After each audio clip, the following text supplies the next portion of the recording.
Hello, everyone. Thank you for joining us today for our webinar. Today we are talking about our new Blogger Playbook. It is a guide from our Blueprint series. This is actually the third guide from that series, and we're super excited to talk to you today about this book, and we have a couple of really fantastic bloggers online with us as well, who are also authors in the book. So we're going to just chat about everything you should know about blogging, some tips from the book, and also encourage you to get your copy of that book as well, which is now available online. We will share the link in the chat window shortly. But first of all, let's go ahead and start talking about what you need to do to get started today. So we want to talk about if there's any issues with the webinar, what you do. So if you try logging out and then back in, and if you have any issues persisting, go ahead and call that help desk number that's listed here on your screen. If everyone can hear me now, if you can just raise your hand, it's on the right-hand side of your screen with a little hand icon, just to let us know that the sound is working today. Let's see. Looks like you guys can hear us. Perfect. So we want to let you review this webinar again. We know there's a lot of valuable information and questions that we'll be answering. So we will actually send this presentation out to you. It's usually by end of week. This is a holiday weekend, so it may be by Monday. But essentially, everyone who is part of this webinar, who are registered or joined today live, will get a presentation with the recording, the slide deck, as well as FAQs, so you can review it later in your free time. We are so excited to have you all here today. So let's talk about what we're going to learn. We're going to go through a few different things, but first, I'm going to start talking about branding your blog. So branding is going to be talking about everything from your domain name to how you stand out from the crowd. Next, we'll go into social media, how to use it for a blog, and SEO. Maddie Osmond will talk about SEO and how you can get the best effects out of that. And then we'll talk about monetization, how to make money from your blog, which I know everyone is interested in, especially in times like this. And then we're going to go into Onika Raymond and Steffi Hernandez, who will be talking about niche blogging. So let's get started.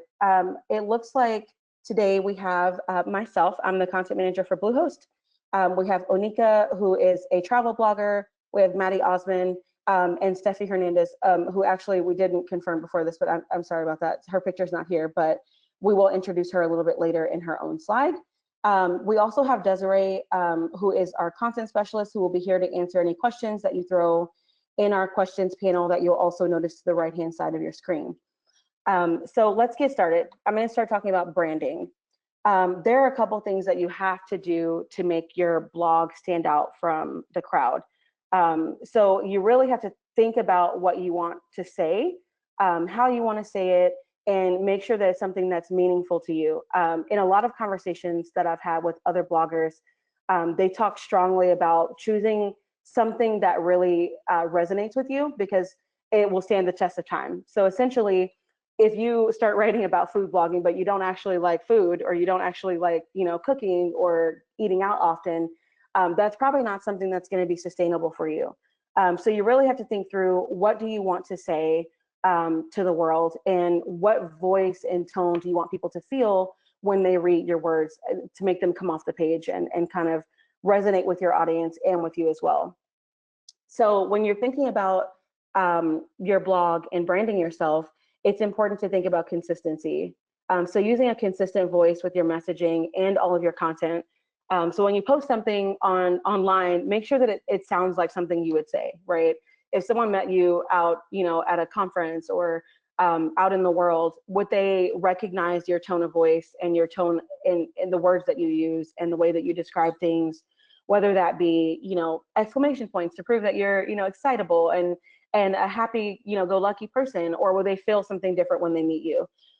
So really making sure you hone in on being consistent, and also not being the same across all channels. We're going to talk about social media soon, and I know a lot of our bloggers have a lot of great words to say about using social media for your blog, but it's really important to make sure that your content is unique. So, knowing that your audience is different in different places will help you understand that it's not a good idea to actually start talking about something on Instagram the same way that you would on Twitter, right? Like those are totally different audiences. And you don't want to lose that opportunity to meet your audience where they are on whatever platform that is. And then also be really creative about how you share or cross promote your content, making sure that you're being consistent in your messaging, and that you're really thinking through what you want to say and how you want to say it. As a reminder, I do see a few questions coming in. We will have a copy of the presentation sent to you later, as well as the link to the slides and a couple of FAQs. So next, a major part of your branding that no one really wants to talk about because it's not quite as fun is your domain name. It's really, really important to choose something that's creative and memorable and easy to remember. So one of the biggest things we say is to avoid special characters, and most of the time you can't use a special character anyways, other than like a dash or something like that. But using numbers can be really confusing for people. So if you're not going to purchase 2 domain names and allow, people to find you from either one of those, you really want to make sure that it's very clear. So if your name is, 3 marketing agency, try to avoid using, that number if possible for the domain itself. Maybe your brand is that, but maybe the link is something slightly different, or try to think of a name that you can translate, all the way across. Just because people will say, do I use the numerical 3 or do I write it out? Like, what is the actual link that I should be going to? Also, super long names are very hard to remember. And also, on top of that, people are consistently trying to figure out if they spelled something right, or if they're picking the right, phrasing. If it's marketing, is it MKTG, or is it, spelled out marketing? So just try to think through these things as you're creating your domain name. Also, you want to make sure that it's available on your preferred platforms.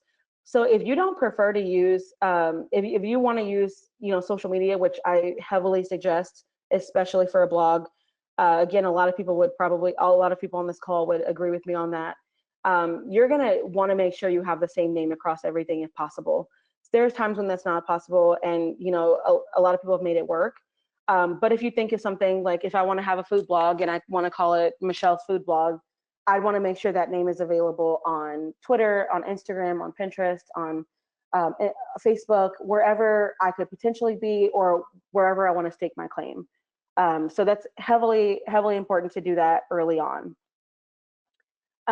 Also, you want to think about photography. It's something that actually is a passion of mine. I'm a wedding and portrait photographer as well. But I think the major part for a blog, or, whatever look that you're trying to get across on your website, that you have an established look that will reflect the overall feel of your brand.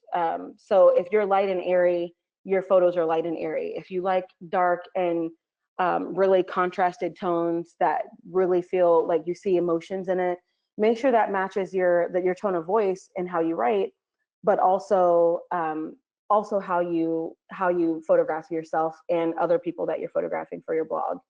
I know that Steffi will probably talk about this as well, creating a consistent look, but it's really important to think about that.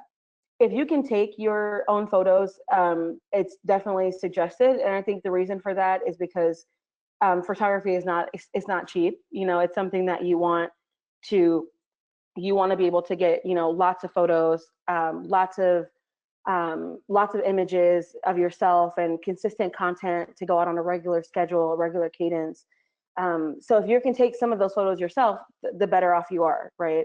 If you do hire someone, make sure you give them creative direction, because a lot of times, even as a photographer myself, I don't necessarily know how you want your brand to look, right? Like, you have to tell me that. I do have my own consistent style as well, but it's important for people to find the right photographer that matches their style, and or offer some creative direction on what you're looking for ahead of your session.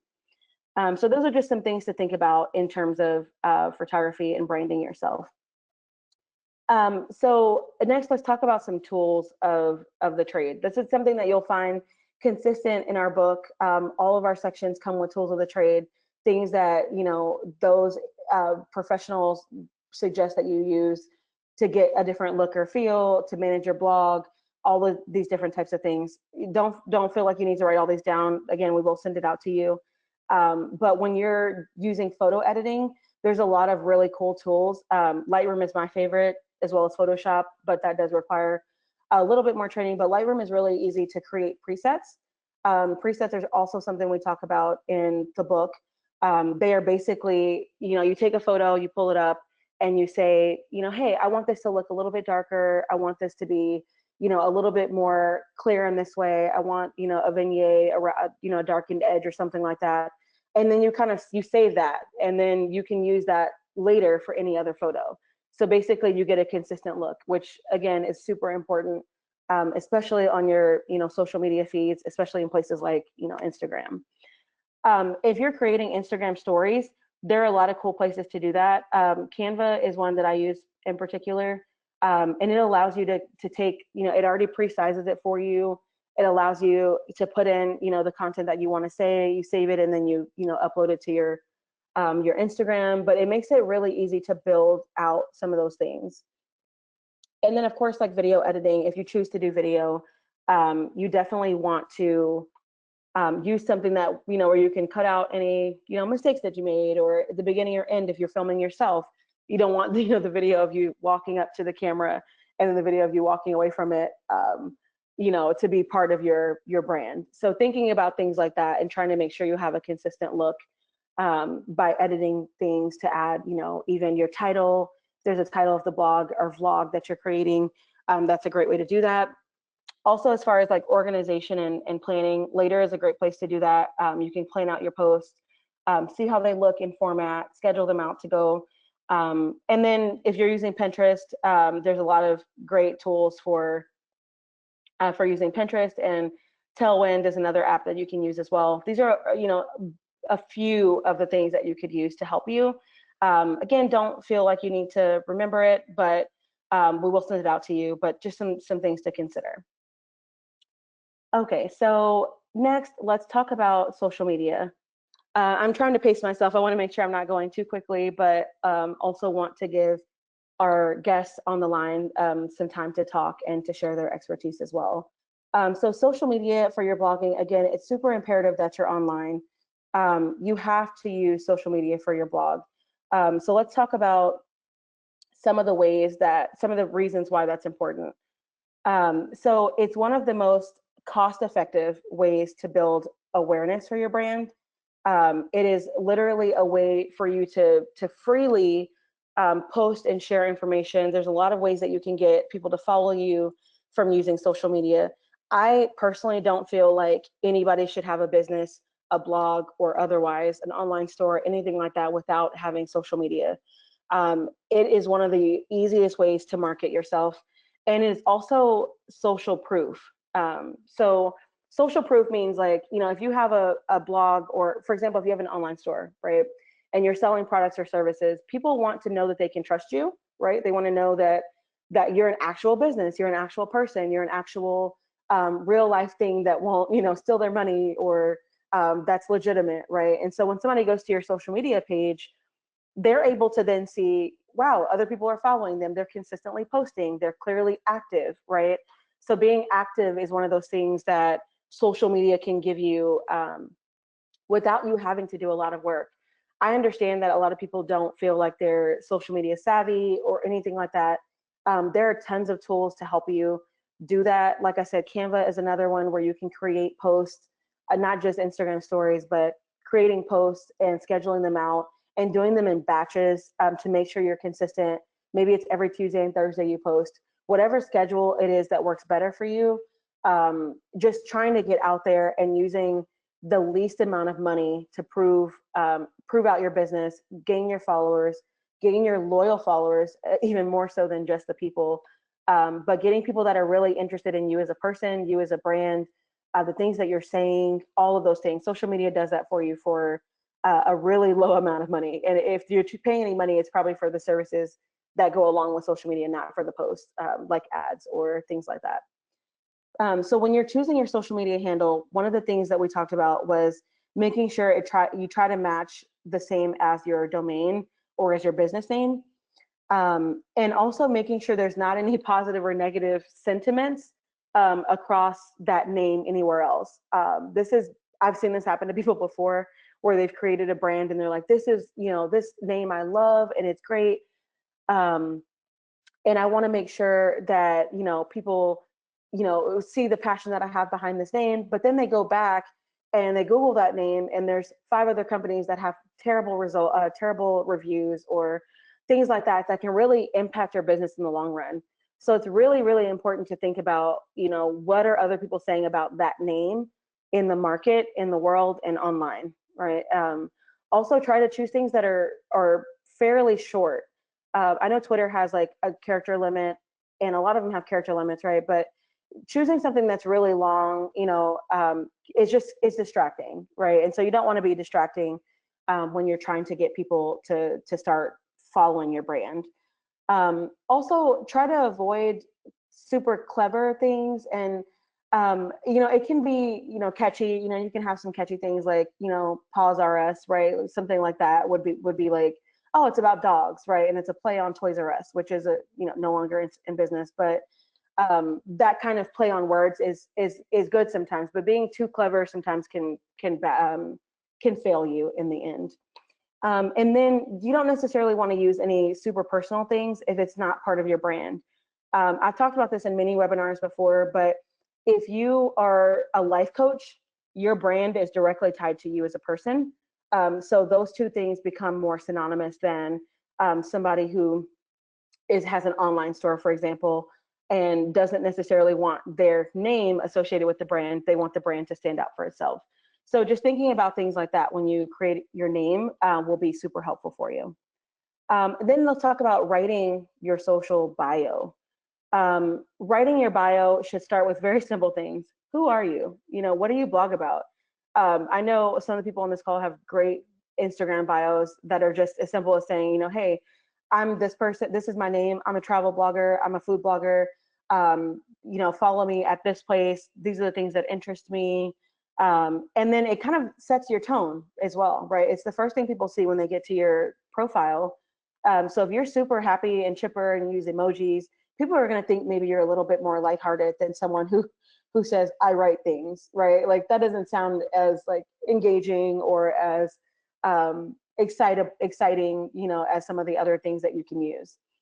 Also, tell people how they can get in touch with you. If you're, trying to get yourself out there for media or for opportunities, it's really important to say, hey, you can email me at this address. And if I have a different account, if you have a separate account that's maybe separate from your blog, how can you find me in other places? This is my name on, for my personal account. And then on top of that, where's your domain? Like how can they get to your website? How can they read more about you? How can they engage with your content? That's how you get them to do it. As simple as doing it there. So don't stop just at your bio. After that, you have to figure out ways to connect with your audience. And you connect by being engaging with them, responding to their comments or their posts as much as possible. Now, if you have 500,000 followers, it is impossible, and I would not suggest you to try to respond to everyone who has something to say. But maybe after you post, you spend 10 minutes responding to people who engage with you and saying like, hey, I love that you love this post. Thank you so much for responding or commenting. Whatever it is, if they ask a question, try to answer some of those questions. Also, being engaging can be going live on Instagram or Facebook and giving people an opportunity to ask you questions. I would suggest if you're going to go live, giving people a warning, a fair warning to say, hey, I'm going to be live tomorrow at 5 o'clock, right? That gives them an opportunity to remember or to plan it. And then an hour before, maybe say, hey, I'm going live in an hour, so that people can try to gather their things to be prepared to spend time engaging with you and asking you questions. I've seen a ton of musicians, artists, bloggers, all these people that go live and they have super engagement on these live posts. That's an opportunity for people to get to know you as a person, whether you're doing something silly, answering questions. If you're a food blogger, maybe you're cooking a meal. Those do really, really well on Instagram in particular. But there are also, YouTube, you can go on YouTube, you can go on TikTok. There's a ton of different opportunities for you to engage with your audience. Also be authentic. Don't pretend to be someone you're not. I think it goes without saying that people will respect you more if you are who you are. If you don't want to show every aspect of your life, you don't have to. If you don't want to, give your thoughts on everything that you believe, you don't have to. but understand that the more you can be authentic and true to yourself, the more people are to respect you and to follow you. And again, staying consistent is a huge key. You absolutely have to be consistent, because if you're posting only every if you're only posting every 6 weeks, people are not going to know to continue following you. They may not continue to follow you because you're inconsistent, and they may think that you no longer care about your blog or your brand. And so you can lose out on followers that way. Okay, so after that, let's talk about how you actually measure whether you're being successful or not. Um, so the success of your blog or your social media is, am I saying things that are relevant to my people? And I say my people being my followers, my loyal readers, all those people. Are you saying things that are relevant to them? Are they engaging with you? And do you feel like you're being robotic? Are you posting the same thing? Like, do you post a quote with every photo that you post, and it's nothing about you or nothing about something that's going on in the world or whatever it is? Like, are you being too robotic? Finding ways to show your personality will take your brand really far, especially as a blogger. And then, how are you standing out in the crowd? Are you getting hundreds on Twitter, especially? You get hundreds and hundreds of posts, on your feed, and you can lose things quite quickly. How do you stand out? Like, how are you getting things that are coming out hourly? Are you engaging with your posts? Are people engaging back with you? That's a great way to tell if you're being effective. There are also things like followers, which we don't super support, obsessing over followers. You want people that are loyal, right? The number of people that you have is only as important as the number of the amount of engagement you get.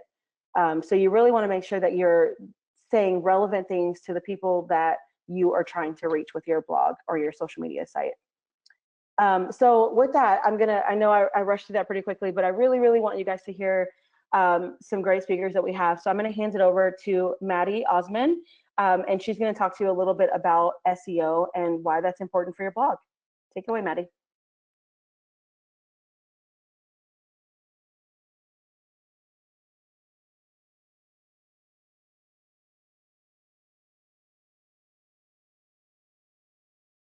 Okay, here we go. So I am Maddie Osman, and I run a company called The Blogsmith. We do SEO content creation for B2B technology brands, especially in the WordPress space. And my first blog, I started shortly after graduating from college, and was in all these sales jobs, and I always wanted to do marketing. And so I finally just kind of made my own job and created a lifestyle blog in Chicago. And I don't live there anymore, so I don't really update that blog anymore. But what I learned there, a lot of it had to do with search engine optimization. I was looking for different ways to promote my blog, and to try to find ways that were economical, both in terms of my time and then also in terms of things like other paid promotional ways you could just get your blog out there. And I just found search engine optimization to be one of the best ways to do it. So let's go ahead and go to the next slide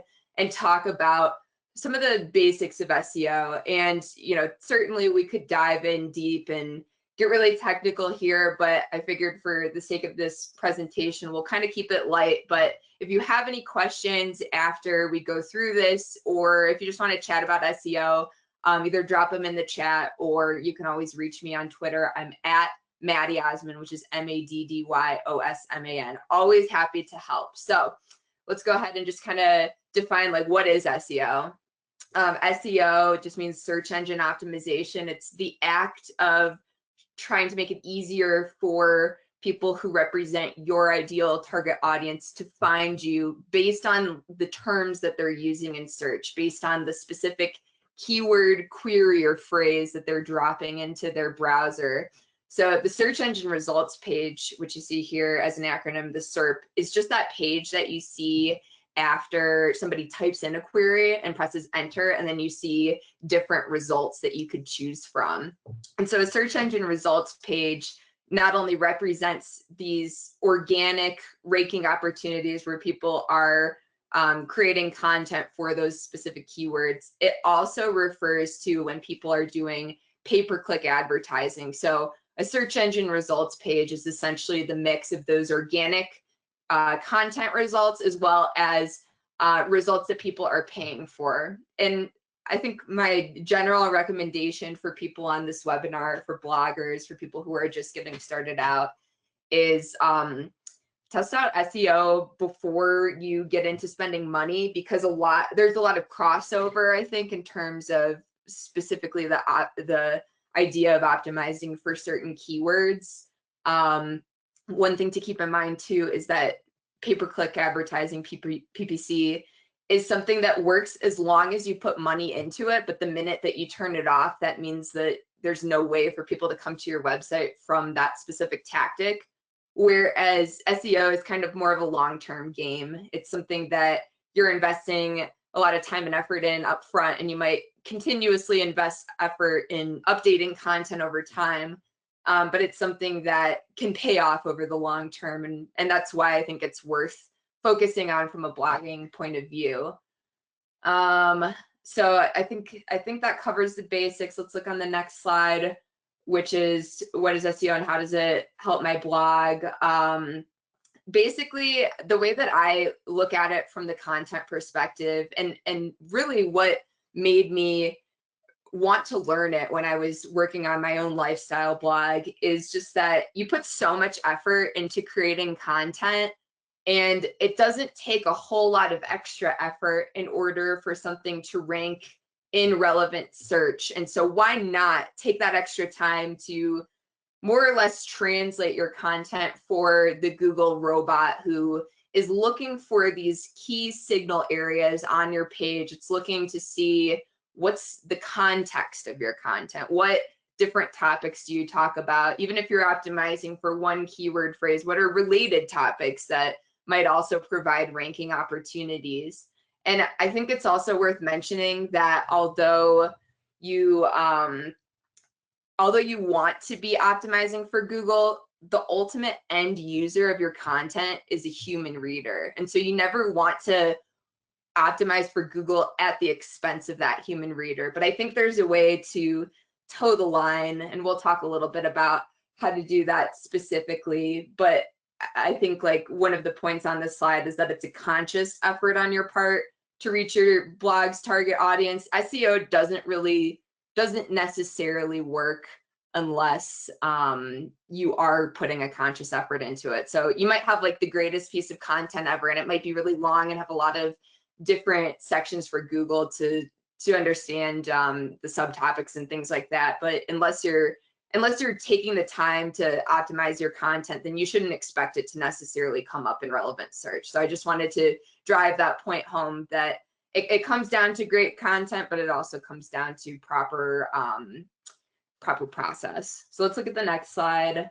And this will help you start to understand what SEO really is. I would say it's broken down into 3 distinct pillars. And if you asked other SEOs, they might have their own ways of describing these different things, but these are kind of like the main overarching points of where you want to focus your efforts on with SEO. So obviously a big one is content, just creating it, possibly besides writing, also creating things like video content, or using other types of media within your content to engage readers, but also to engage Google and to help them understand what your content is about. And then in addition to content, a related piece of SEO is on-page SEO, which is taking your keyword research, taking whatever keywords you're trying to optimize for, and then plugging them into those key signal areas, which include things like the specific link to your blog post, or the title of your blog post, the meta title, I should say, the meta description. There's other places that you can plug in keywords to help Google understand, as well as other signal areas that you should optimize to just add more context to your content.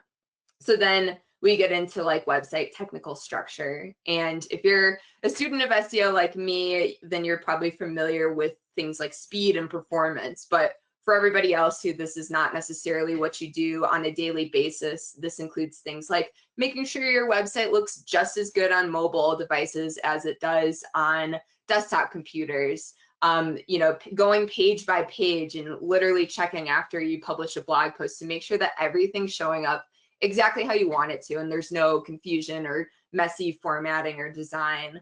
It's also things like Google recently told us that HTTPS is a ranking signal, and that just means that you've installed an SSL certificate on your site. And by doing that, typically in the past, this is something that like, you know, your online bank would be concerned with, or an e-commerce store, because they're handling very sensitive data of yours and their other users. But the takeaway that I think, you know, if you take away anything from this webinar, is that if you don't have an SSL certificate installed, even if you're not an e-commerce store or a bank, it's really important, because it's just another one of those Google technical structure related ranking signals. And really, like, for any sort of like technical thing with your website that you can do well, that just gives you more of a chance to rank high in relevant search. And what it comes down to with technical structures, like all else equal, if someone's website has better performance than yours in terms of some of these different technical things, then their content, even if your content is better, might outperform you. And so that's why we care about this stuff. Just a couple other things to say with that. Speed, your page load time. There is a test that you can plug your website's URL into that comes to us from Google. It's called Google Page Speed Insights. So it's a free tool you can use to see exactly how Google is measuring your website's load speed. Google also has a mobile friendly test that you can test your mobile responsiveness with.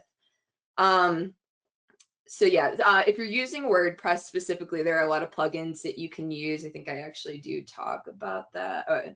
No, yes, we do. Okay, I'll get to that at the end. So I won't talk about that yet. Let's talk about one more thing on this slide though, which is backlinks.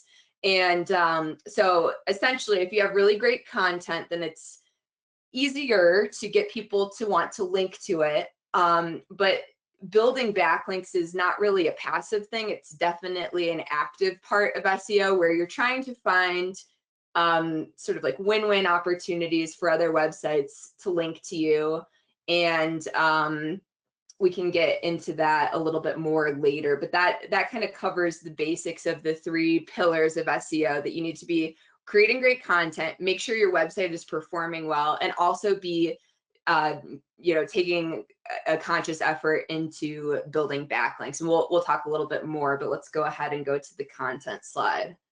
So it really starts with keyword research. I personally think that you probably shouldn't even start a new blog post until you've validated that the idea is something that, first of all, people want to read, and second of all, that you can realistically rank for. I personally use Ahrefs, which is Ahrefs, as my sort of like all-in-one SEO tool to help me do this keyword research, and then to also measure my effectiveness at ranking for those keywords. It is an expensive tool, so I will say that unless you're treating your blog as a business, or for small business owners out there who want to make sure their content's going as far as they can and they're not working with like a separate content team, it's worth the investment. I think that it's actually an undervalued tool. But anyway, find some sort of keyword research tool that can give you data. You're looking for things like being able to measure monthly search volume. That's not the most important thing though. I would say that keyword difficulty is perhaps more of an important focus, because if the keyword difficulty is too high for you to be able to rank for that term, then there's not a whole lot of point in going after it. And so kind of getting into the nuance of keyword research is probably outside of the scope of this webinar, but definitely hit me up in the chat or on Twitter if you want to learn more about that. I have a lot of resources I could share. We talked about crafting quality content. That's really like the gold standard of content. If you do one thing, just do your content really well. And I think to do that, you have to put yourself in the mindset of your user, your target audience. And a couple ways you can do that is by, like, if you have a contact form, like what are the questions people ask you? Are those things that would make great blog posts? Doing keyword research is obviously another great way to do that. And then also like joining networking groups or professional organizations that represent your target audience is another great way to just kind of like be present when people are talking about things they want to learn about, and then being able to act on that. Checking out the competition is, I think, an important part of content creation, because you want to know what like what people have already been writing about, how they've been writing about it. And my personal stance is like, don't reinvent the wheel. If content's already been created, you want to create something that's either better or like a different stance. Don't just create the same content because like you want to try to rank for the same thing. Like, add a unique angle, and that's what's going to be what, you know, also helps with the backlink side of things. So we can go to the next slide. And I've probably already covered a lot of this stuff. Let me just think. Okay, so like other things to think about include, and these are things that you could implement with SEO plugins, like Yoast SEO is a really good one for some of this technical structure stuff, specifically like implementing a sitemap. And something that's worth mentioning too, which is a very new update to WordPress, is that they are going to start including functionality in the core WordPress software to automatically generate a sitemap. And so a sitemap basically just says like, Google, here's the different pages on my website, you know, here's kind of like my menu structure, like here's like the parent and the children topics, like how they're loosely related to each other in terms of like what a menu would look like. So it's just another thing to help Google understand like what your site's all about, what's the relationship between different pages and posts. Another good point worth expanding on here is removing broken links. So Yoast SEO can really help if you are changing URLs. It'll help you automatically redirect to the newest URL without having to manually make that redirect happen. And you know, the problem with not fixing broken links is when Google looks through your site and they might look at your sitemap or, you know, their data that's out there. Essentially, Google can see, you know, like, okay, so this page isn't loading, but it was linked from that page. And then here's another one. And it starts to hurt Google's trust in your website. And so the whole point of removing broken links is just to make it really easy for Google to always recommend your site in relevant search. And then, yeah, the last point here, just being like, think like a visitor, put yourself in their perspective. I would even suggest periodically doing user testing. And so this is something where you could like hire people from like either usertesting.com or like a gig marketplace like Fiverr, and you can hire people to just go through your site and rip it apart. And it's hard for people to, you know, be mean to your baby, but ultimately that's what you want. You don't want people to be just telling you what you want to hear. You want to know like, what are the actual issues that I might be blind to because I'm just biased because I'm the one who made this site and I love it, and you know, it's the way I want it, but that doesn't necessarily mean that it's the way that it should be for your users. So let's go ahead and jump to the next slide on backlinks. And I think we're getting to close to the end of this section. So backlinks, it's just a link from another website to yours. Not all backlinks are equal.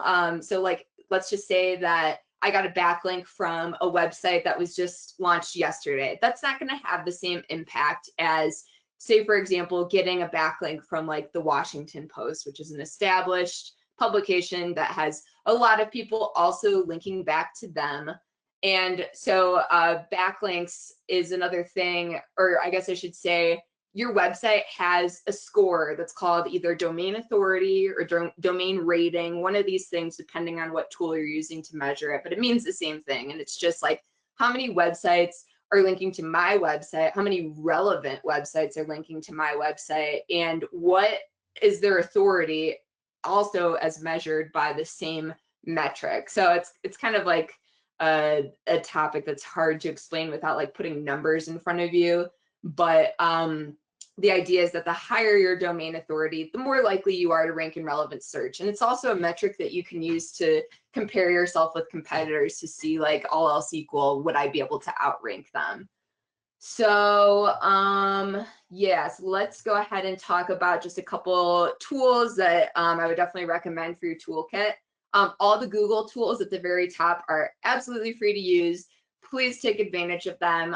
Google Search Console and Google Analytics are something that you would have to integrate with your website. There's like a JavaScript code, and I think there's also a new WordPress plugin that comes from Google. I think it's called Site Kit, where you can just like grab the information and plug it in without having to go in and like drop the code in, if that makes sense.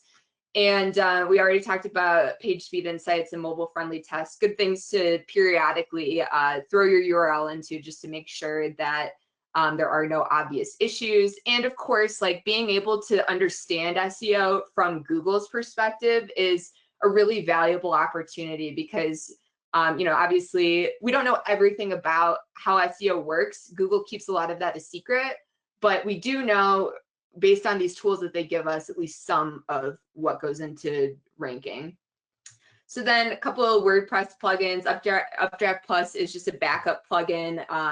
Most web hosts have a backup solution in place, but it's always good to have a backup to the backup just in case, just to spread out your files a bit in a worst case scenario. And Updraft Plus is the only free WordPress plugin that allows you to automatically schedule backups. So that's a really important distinction. WP Rocket can help you with page caching, which just helps to speed it up. There's a little more nuance to it than that, but that's essentially what it does. Smush, and then another one, Short Pixel, or image optimization plugins. So especially for the bloggers out there who have like a recipe blog or photography, fashion, you probably have a lot of really like high resolution images. And so using those tools will help to make your page load faster without sacrificing quality. And then Yoast SEO Premium, we've talked about it. Does Yoast SEO Basic, the free version, is really great, but for someone who's treating their blog as a business, I'd recommend upgrading because it'll make your life a lot easier for basic SEO tasks. And then Ahrefs, like I said, is an all-in-one SEO tool. You could also use SEMrush or Moz to do a lot of these same things, and they just help with a lot of different aspects of SEO. So I think we're good to move on to monetizing your blog. And let's go ahead and go to the next slide to talk about affiliate marketing. So there are a lot of different ways that you can use to monetize your blog. And I think it's important to keep an open mind because sometimes it seems like, oh, this is the only way to do it, and you kind of pigeonhole yourself. But like for me, I mean, my business is mostly content writing, and so I offer a service. But, you know, even as bloggers, like you could offer consulting, you could be a brand ambassador. Like there are a lot of services that you could offer before even getting into things like products or what we're going to talk about next, which is affiliate marketing. And so affiliate marketing, you can kind of think about it kind of like being a salesperson who works on commission. Essentially, anytime that you use like a tracking link from a brand that you work with, that you have some sort of partnership agreement with, anytime someone clicks that and then makes a purchase, or there might be other mechanisms for doing that, but that's just kind of the main way to do it.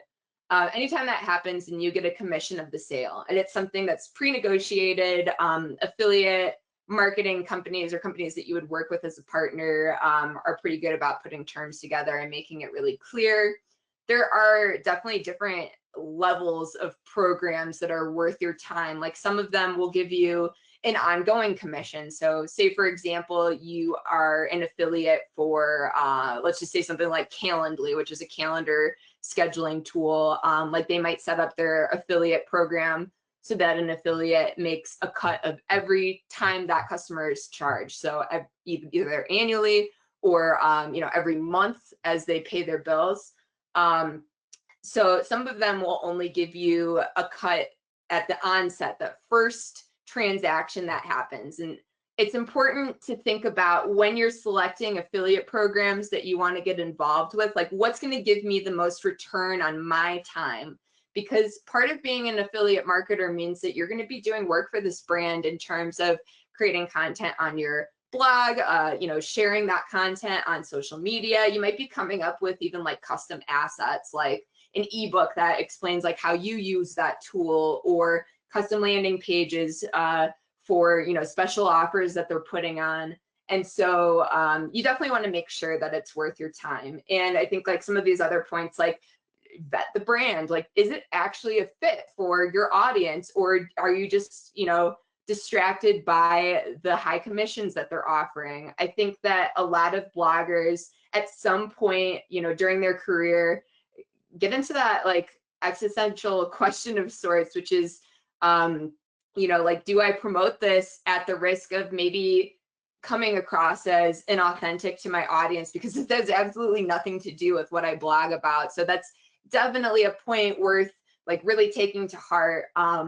I personally, when I do affiliate marketing, I'm trying to focus on either products that I actually use or like products that my clients use or that I use like on their behalf. It definitely helps to have a personal relationship with that product as a user, even if it's just going through demos and things like that and interacting with their sales team. But if you can't speak to it from any experience, then it's probably not going to be a great fit for your blog.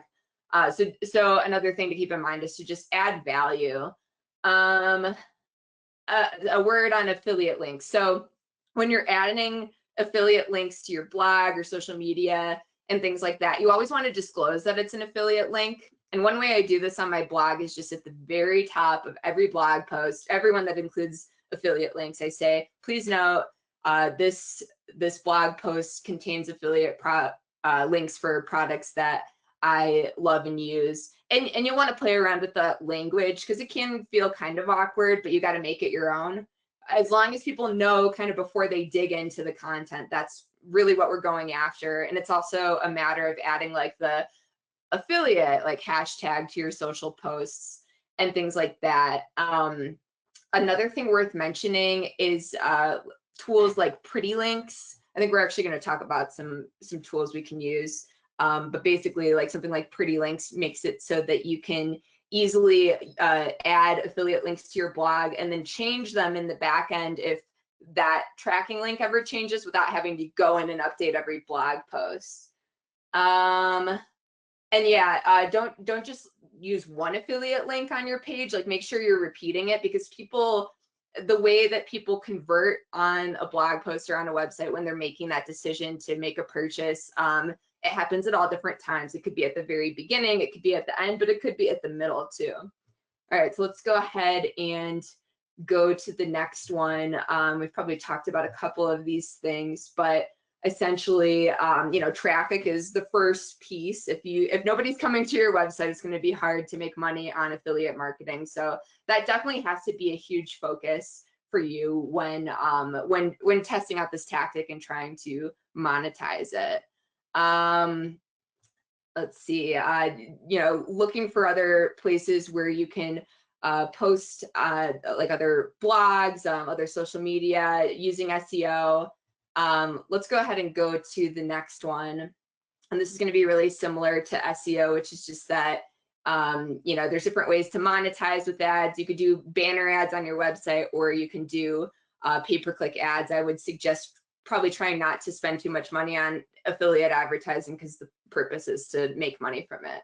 Let's go ahead and go to the next one. Just a couple plugins that can help with monetization. WooCommerce is WordPress's e-commerce tool. It's plugin, it's extension for e-commerce. So that's, you could sell products and services. Easy digital downloads makes it easy to monetize with like downloadable products. And Ad Rotate is just a plugin that you can use to set up ads on your site for different advertisers and different different ways that you could incorporate it on your website.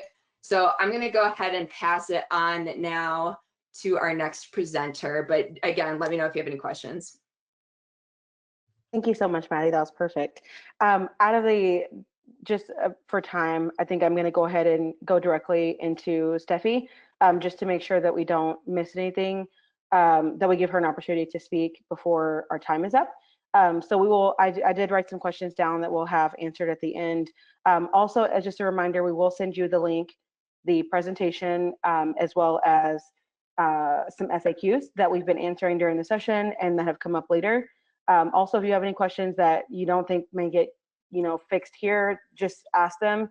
We'll have a list of all the questions that were asked and we can do something with that then. So Steffi, if you want to take over, you are welcome to start. Okay, hello.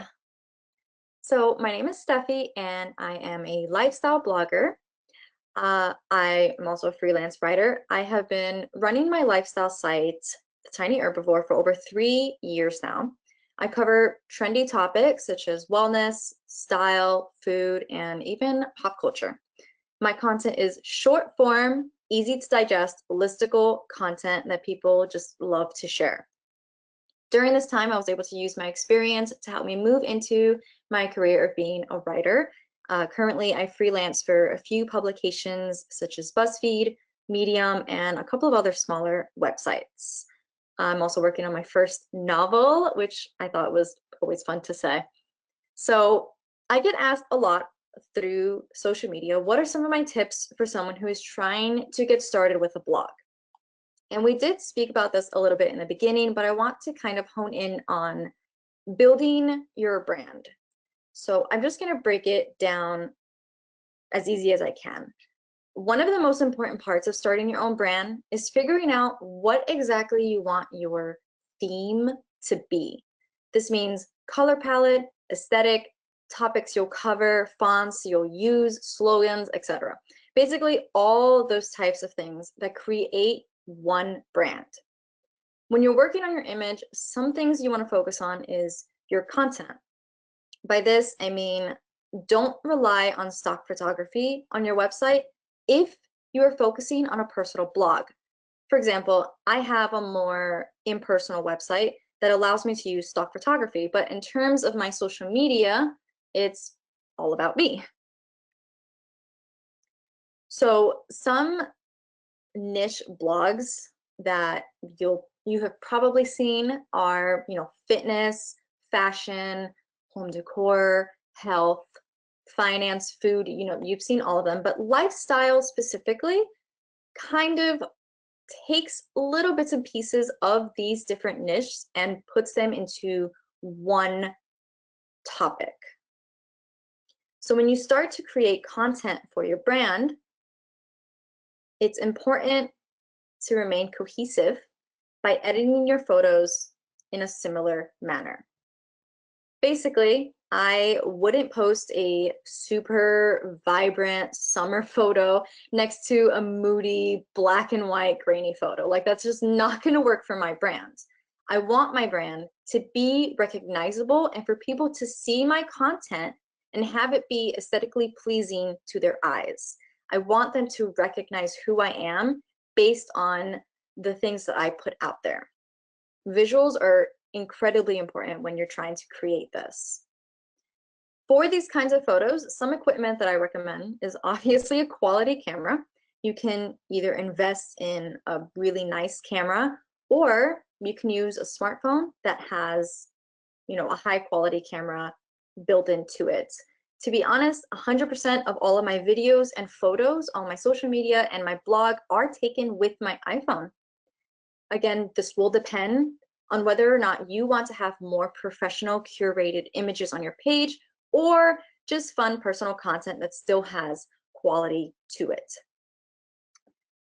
Next, I would get obviously a tripod with a self-timer remote if possible. This will come in handy when you don't have the ability to hire a photographer to help you, or you don't have somebody who can take your photo for you. Yes, it is a little weird if you're in public and you're trying to take a self-timer photo, but it's what we do for the gram.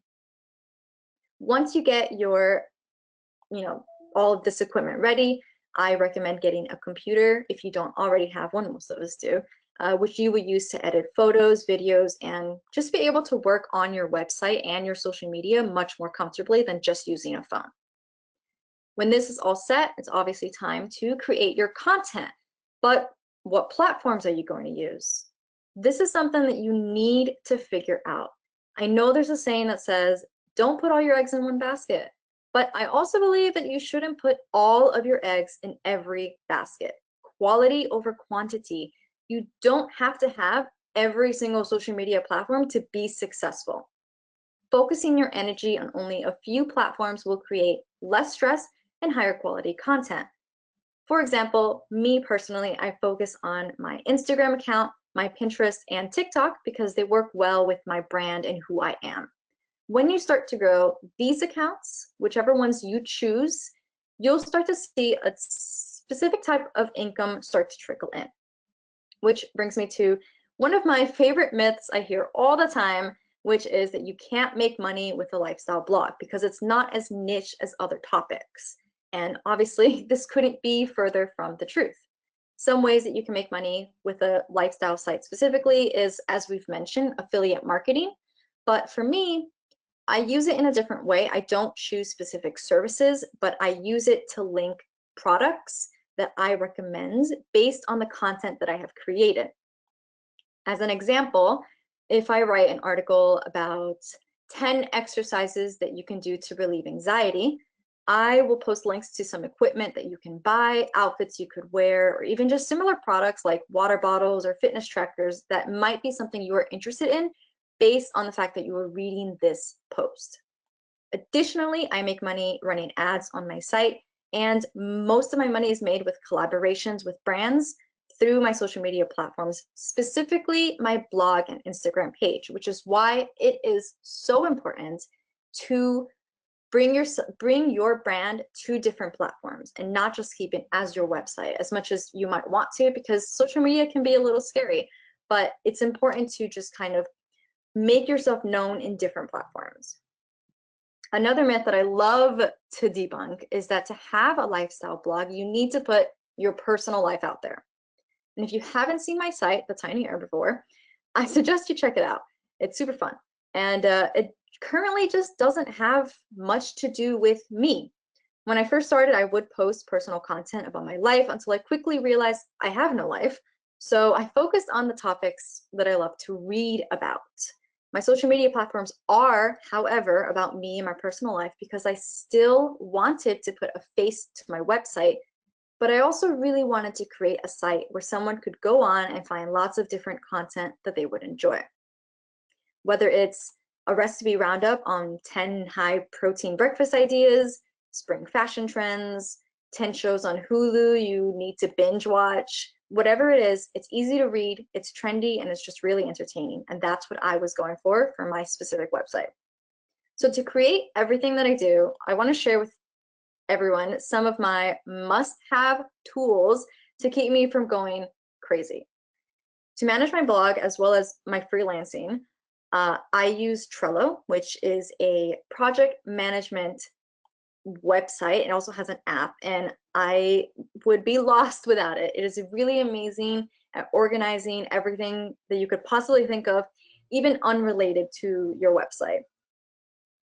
I also use, surprisingly, the Notes app on my phone. Sometimes the most simplest thing is all you need. I have over 300 notes full of a whole bunch of chicken scratch that I probably don't remember what it was, but I keep it there just in case. For file sharing, I use Dropbox for everything. It also is really great at helping you click between your phone and your desktop really quickly. For stock photography, which I use on my website, I use Unsplash and Pexels, which are updated constantly and they have amazing photos. To edit my videos, surprisingly, I do not use my computer. I use my phone specifically because that's where I take my videos. And I use an app called Video Shop, which has a monthly subscription. And it's the best money I've ever spent on an app. Having a lifestyle site is really, really fun. I just really enjoy doing it, but it's also really freeing for me because it gives me the opportunity to write about several things that I really enjoy without feeling the restraint of just writing about one specific topic all the time. Again, this is my own personal choice. If you are more into specific niche content, I'm going to pass the torch to Anika, who is an amazing travel blogger with content that you don't want to miss.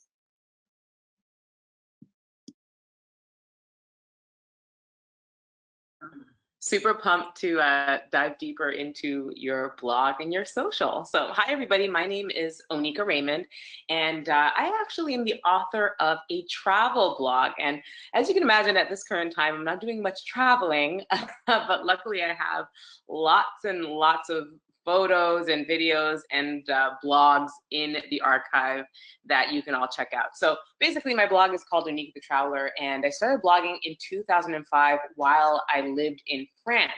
And I was bitten by the travel bug after living abroad in France for a couple of years. And I started my website as a means to keep in touch with friends and family back in my home country of Canada. Now, this was before social media really existed. This was certainly before Instagram. And in terms of email, it was really difficult to keep track and email a bunch of people and attach photos and so on and so forth. So I decided that I was going to start a blog and have it be kind of my personal journal and a repository for pictures and words about my journey that, you know, friends and family members could check out. However, it grew into something more, and currently I have traveled to nearly 120 countries, and I actually work in travel media full time. So what started out as a passion project has now turned into a profitable career, and I'm not only a travel blogger, but I also work as a travel journalist and also as a television host, and I've hosted for Travel Channel, and I currently host for NBC in New York, where I live. Now, my travel blog, Onika the Traveler, explores travel through an educational and cultural lens. Don't get me wrong, I'm all about the amazing travel photos, but I really do like to dive into different cultures and write about them, and also to teach people about how to travel, and obviously the things and the people and the places that they will encounter while they travel. So in terms of starting a travel blog, it's obviously a niche topic, absolutely. But this advice that I'm about to give you is advice that I would give anybody who is wanting to start up a blog, and that is to own your own content. I really feel that beginners or people just starting out, I know that it's really tempting to only put your stuff on social media. I know that Instagram, for example, is all the rage, but I think that it's really important to have your own website. And also, I think it's important to have it on a self-hosted platform or website. So in my case, I have a self-hosted WordPress website that is powered by Bluehost. And I think it is so important because should, for example, Instagram or Facebook or YouTube, should they close down tomorrow, I will always have my site and I will always own my content. So I think that is really, really important so that you can exercise 100% control over all of that content that you spend so much time putting your heart and soul into. I also think that when you're starting up a site, and again, this is, you know, not only this is not only for travel blogging, but I think it is a general tip as well. I think that when you are starting up your site, or you know, you're starting to post on a platform, on a social media platform, you should launch with at least 5 amazing pieces of content, whether those are blog posts, videos, photos with captions. It is important to establish yourself with your readers and to make them want more. So you're going to start with at least 5 pieces of amazing content, and then you're going to continue to post at least 2 to 3 times a week for the first couple of months in order to build interest and then keep the interest and momentum going. Now, a lot of people will say, wait a minute, this is just kind of my hobby, it's a side hustle. Where do I find the time? Well, I think that for the things that we enjoy and the passions that we have and the seeds that we plant and want to have grow, that it's super important to put time aside and to make time. So I highly suggest getting into your calendar, you know, definitely use a calendar, Google Calendar works for me, and setting aside a time every week where you can dedicate yourself to creating content. And don't be afraid also to be working on multiple ideas or multiple pieces of content simultaneously. Now, if you go into the back end of my blog, you'll see that I typically have anywhere from 8 to 15 drafts. And these are posts that I started. I wanted to jot an idea down, similar to Steffi's Notes app, for example. You know, I get in there and I have an idea and I jot it down, and then I may come back to it a little bit later. But it's great that I have, or at least that I've planted the seed. The next piece of advice I have is to write your heart out.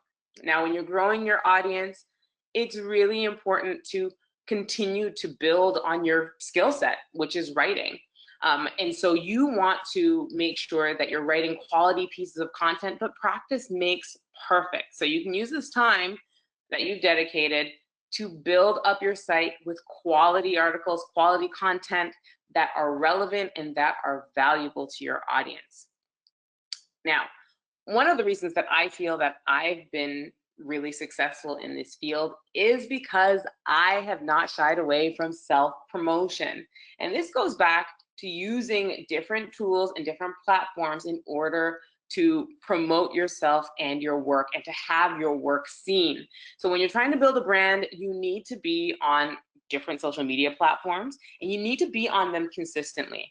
Now, as Steffi said, I don't believe it's important to be on every single platform. I think it makes more sense to choose 2 or 3 or 4 that you know that you will be able to manage and post on consistently. In order to promote yourself, you not only need to use social media to build your brand, I think it's super important to create something that is called a media kit. And a media kit is almost like a resume of all of the amazing things that you've done with your brand and with your website. So in your media kit, it's going to be a document. It can be a PDF document, it can be a Word document, and you're going to include your bio, your contact information, your social media handles, any analytics that you've been able to accrue. So I'm going to talk about that in the next section, but Google Analytics is a great way to track, for example, how many page views your blog is getting. And then you also are going to include any past work that you've done with brands in the past. And essentially, this is going to be your CV or your resume. So when brands do approach you to work together, or when outlets want to interview you or engage you for some sort of project, you have this resume that you can forward to them, and it's it shows the clout that you have in the industry. Finally, I think it's important to offer incentives like giveaways in order to draw more followers and fans. Again, it is extremely important to promote your work. You put so much time into creating these pieces of content, and so you want to get eyeballs on them so that everybody knows how great you are at what you do. Now, I just wanted to go into a couple of myths and I wanted to debunk them. And one of the myths that I hear all the time, especially as somebody who works in the travel industry, is that in order to have a successful travel blog, you have to travel really often. Now, I would say that that is categorically untrue for a couple of reasons. First of all, a lot of the time, we think that as travel industry people, travel bloggers, that we have to go to the farthest, most exotic places. But guess what? There is so much content just floating around in your own backyard. For instance, I currently live in New York City, and due to the global pandemic and also the fact that I'm a new mom, I just had a baby at the beginning of January, I have not left New York, I have not been on a plane in 7 whole months. But with that being said, not only do I have an archive of content that I can dip into from my past travels, which is very helpful, but I also live in New York City. And New York City is the Big Apple. It's super interesting. There are loads of things to do. Culturally, it's extremely interesting. It's visually evocative. And so therefore, it's just a breeding ground for all kinds of content. Now, even if I didn't live in a major metropolis like New York City, even if I lived in, say, Ithaca in New York State, there are so many people who do not live in Ithaca and who would be really interested to know what life is like there. And so really, it's important to realize that even though a destination may be known to you, it's completely new to someone else. And therefore, as a travel blogger, to be successful, you just have to create really compelling content. And honestly, the destination is only a small part of it. The other myth that I wanted to debunk is that if you have a travel blog, you'll be able to get paid to travel right away. And again, I have to say that that is categorically false. It takes time. It takes time to build a brand. It takes time to build a blog, and you need to be consistent. And in terms of travel blogging, it's the exact same thing as with lifestyle blogging or any other form of blog. You have to create a bank of material before you're able to make bank, so to speak. So you need to establish content, you need to establish credibility in the field. And honestly, if you build it, they will come. I spent a lot of time creating really awesome content that people found engaging and interesting and helpful. And on the back of that, I've been able to make a full-time living from travel blogging, from affiliate links, from brand partnerships, and in a whole host of other ways. But at the end of the day, content is really king. And it's because of my content that I've been able to form paid relationships with brands, with companies in the industry. Finally, I wanted to end off with a few of my must-have tools for travel blogging. Now, I highly and heartily believe that it is extremely important to have your own website. Now, a lot of people, once again, as I said a few slides before this, a lot of people will tell you that you can exist solely on social media. I do not believe that. I really want to debunk that way of thinking. I think it's important to have a website, and therefore I am a huge fan of WordPress. I've been on it for quite some time and feel that it is a must-have tool. The Jetpack plugin has also been really useful because for somebody like me who is not very technical, I am very much a plug-and-play person. And so Jetpack, there are a number of different apps in there that help me maintain my website very easily. Also, getting or being able to have access to your analytics is super important if you want to work with brands, if you want to basically cement yourself or show that you are a professional in the space and that you have clout and that you've been successful. It's really important to be able to have analytics to show. So I recommend two programs for getting analytics. One of them is Key Search, and obviously earlier on in this presentation we talked about SEO.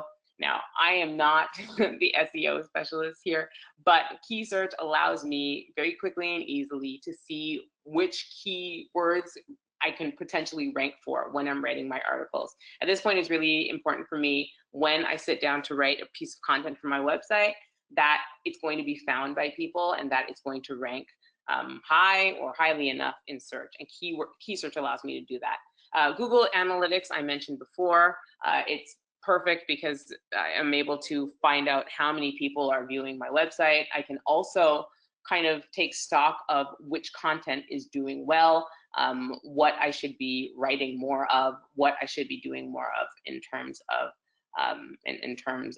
my portfolio or in terms of the content that I'm putting on my website. The third must-have tool for travel blogging, in my opinion, is Canva. Now, again, I'm not super technical, but I do know that Pinterest is extremely important in order to drive traffic to my website. And therefore, I use Canva to create graphics and to create pins that I attach to the end of each blog post. Now, I also lately have been using Canva to create covers for IGTV videos. I create covers for, covers for newsletters and whatnot. And so I find Canva very, very, very helpful. They have so many different templates with graphics and so on and so forth that honestly have been invaluable to me. And finally, as a travel blogger, pictures are super important. Imagery is extremely, extremely important. So for myself, I use a DSLR camera and I shoot in RAW. And that basically means that I have a lot of leeway when it comes to editing my images. And so I edit my images with Adobe Lightroom, which again is an extremely powerful program. I have both the desktop and the mobile versions, and cannot recommend it enough because it just helps my images pop. And then I also really like a free app that's really quick and easy. It's on mobile only, and it's called Touch touch retouch, and it allows me to, you know, again, touch up my photos. If I have, you know, a small mark or something that I need to remove, I can do that quickly and easily right on my phone. So that is basically it for me. I hope that you've enjoyed this very quick rundown of kind of behind the scenes of how I run my travel blog and the programs and the different elements that I think are key in order to be successful at travel blogging. Thank you so much, Onika. That was great. I enjoy both you and Steffi and all of your expertise, Maddie as well. You've all been so helpful. I know we are well over time, but we still have a lot of people who are hanging in there with us. So I'm going to go over a few questions before we drop off, just to get, you know, an opportunity for each of them to talk about it, their different niches and businesses. So Onika, this question is to Onika and Steffi. A couple of people have asked, how long did it take for you to monetize your blog? So I'll let Onika go first, and then Steffi, you can take it. Sure. So you know what? My blog was just a hobby blog. I mean, I started my very first blog in 2005. I didn't get serious about blogging until 2009. And my first paid assignment was in 2012, but I wasn't looking for these paid assignments. It wasn't until about 2016 where I decided to get serious about blogging, i.e. start doing it full time. And within 6 months, I was able to start you know, really getting paid. But that was because I think I already had, you know, I had so many blog posts from when I was just doing it as a hobby. Awesome. And Steffi? For me, well, I've been doing it for just over 3 years now, and it took me probably about a year, maybe even like a year and a half before I started to make money on my blog. And a lot of that was because of my social media. Like, building my Instagram page and my social media platform helped me bring more traffic to my blog. And that's when brands started to notice my Instagram as well as my blog, which started getting the brand deals, and the traffic also is what helped, you know, the AdSense and using affiliate links and having my social media audience see me as somebody who they can see, like, I'm recommending something and you can, you know, buy it from me. So yeah, about a year and a half it took me. Perfect, thank you. And I'm going to go to a question for Maddie. Do bad backlinks affect you? If someone is linking to a site that is not reputable, does that affect your site? Sure. So I think that in general, yeah, you want to be very cognizant of who you're linking to and who's linking to you, and something that you could look at for further information if you do notice that like spammy looking websites are linking to you is what's called disavowing backlinks, and you can do this in Google Search Console. Perfect, thank you. So I'm going to go back to Onika and Steffi. We had a question about using stock photography, and I know it was in one of the slides, but can you all talk about the issues that you think would come up for your types of blogs by using stock photography? And Onika, you can go first again. Well, for me, it's funny because my blog is very personal. My blog is called Onika the Traveler. It chronicles my life in travel, and you know, I talk about travel through an educational and cultural lens. So in order to be authentic to what I'm doing, it's always been imperative that I take my own photos, and a lot of the time I'm in them, especially on social media. But also, I just didn't want to have to worry about copyright. I didn't want anybody coming after me because I was not, you know, I didn't have permission to use their photography. And quite frankly, it was just easier and more interesting for me to travel to all these places and to photograph these places with like my own equipment. Perfect, Steffi, you can answer. So for me, some of the struggles that you can deal with when it comes to choosing stock photography is finding something that is not totally cheesy and that is still relatable to what you're posting. So like, you don't want to post something that's just completely generic, which Unsplash and Pexels have a really good selection of photos that you can choose from, but a lot of the things I struggle with is like my pop culture content when I'm writing about, for example, like how to eat vegan food at Taco Bell. And I want to choose a photo that's like, okay, well, this is Taco Bell. How do I do this? And again, just like Onika said about copywriting can be an issue that you deal with. And for this, I actually used a website called Deposit Photos, and I invested spending $20 a month to be able to use photos on there that are very specific for things like Taco Bell or Hulu or Netflix, and being able to talk about this specifically. Perfect. Thank you. I think that's very important and super helpful to think about. Maddie, I have another question for you. How do you go about building backlinks or creating those relationships to get backlinks?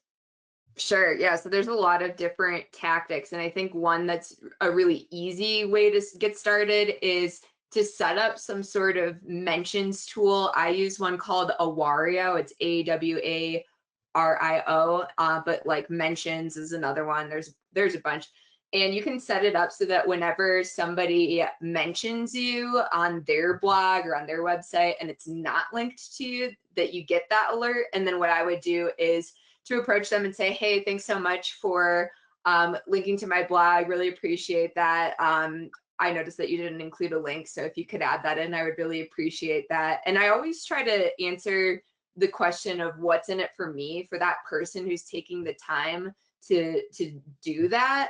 And so like a couple of things that you could offer in exchange for them doing that. One thing would be to say like, I'll share that post on my social media or you know, like I'll include it in my next email newsletter or something like that. And I would recommend against immediately suggesting a reciprocal backlink where you're also linking back to them, because that can start to get a little spammy with Google. But that's one really great way to do it. I think another thing is just to create assets that are inherently link worthy, like infographics, for example. Yeah, that totally makes sense, actually. Awesome, thank you. I'm going to do one more quick question. And so, Onika, are there any, did you have any, oh goodness, I just lost the question. Hold on just a second. Oh, okay. So how long or how many hours a day or days a week do you put inside your blog with the traveling and photography and all of that together? About how long a week do you think you spend on it?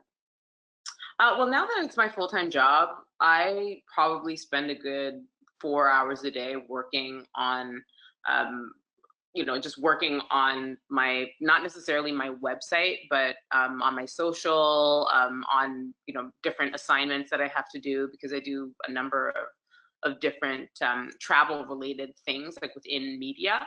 And a lot of these jobs that I do get, they've come on the back of the stuff that I've been writing on my blog for years. So yeah, I would say that I spend probably a solid 4 hours a day working on different aspects of my business. Photography takes up a lot of my time, like editing, like taking photos, sorting through photos, editing photos. And that makes sense because as a travel blogger and as a travel journalist, it really hinges on the imagery of the travel of the travels that I'm taking.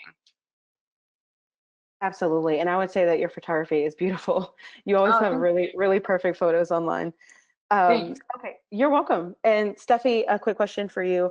What did you do for hashtag research, or what do you do for hashtag research when you're introducing new topics or new things, saying that you're a lifestyle blogger and talk about many different subjects? Hashtag research for my blog or social media, like my Instagram? Sorry, for your Instagram or social media accounts, yeah. I basically base my hashtags on, my aesthetic. So I will choose hashtags that have to do with what I am about, which, like, for example, I am about like cozy photos or currently like summer photos. So I do it based off of like seasonal hashtags, specific hashtags based on what the photo is about. So if it is a flat lay photography, I will use flat lay hashtags that I see. And usually when you put the first couple of words, keywords, when you're looking up a hashtag, it will show you how many posts are on that hashtag. And you don't want to use something that has like 4 million posts, but you also don't want to use something that only has like 2,000 posts. You want to use something a little bit in the middle between like 10,000 to 150,000 posts are good hashtags to use when you're trying to hone in on a very specific content, specific people. That absolutely makes sense. I always tell people do not go for the largest volume hashtags because you'll get lost in the craziness out there. Okay, one last really quick question for Maddie. Do you think that someone would be would they lose anything by having a larger font? They specialize in like senior websites or content for seniors. I know you're really into accessibility and trying to make sure that the web is friendly for everyone. I'd love to hear your SEO thoughts on that. Yeah, so I think it's a great idea to make sure that your content is legible for whoever your target audience is, and being very conscious of that as you're designing your website, your blog. I would say from an SEO perspective, just make sure that you're editing that font size in like the CSS, or like if you have a font size selector, depending on like what kind of editor you're using, versus making it bigger by using heading tags like H1, H2, H3.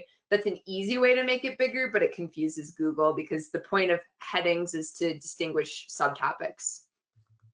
Yeah, that actually makes a lot of sense. Headers, I know this is not a SEO webinar in particular, so we didn't go into like H1s and H2s, but basically when you look at a screen and you see that there's a big header, Google reads that as like, one of the main points of your post. So if you have too many of those, it can get confusing. So we do have an SEO webinar that we'll link to in our recap of this webinar so that you can look it up if you're interested in learning a little bit more about SEO in particular. Also, Maddie has given made herself available online for anyone who has questions. I did drop all of their links in our chat box. It's the one underneath the questions box. There's links to all of their Instagrams and social media and websites, as well as information on the blogger book and how you can get that. I will say we do have a few physical copies left of the book, and it is amazing. It looks great. It's super exciting. I'm so proud to have worked on this with these lovely ladies on the call. If you'd like a physical copy, we do have some. Due to COVID, we do have limited numbers of printed copies. But if you like one, follow us on Instagram at Bluehost. Very simple, just at Bluehost. Send us a message saying, hey, I was on your webinar. I'd love a physical copy of your book, and we may be able to send you one. We definitely can't make any promises, but we want to try to send as many out as we can. I would suggest following all of these ladies online if you have the opportunity. They have fantastic websites, fantastic content, and I think they did a great job in presenting today. And I'm so thankful that they lended their time today.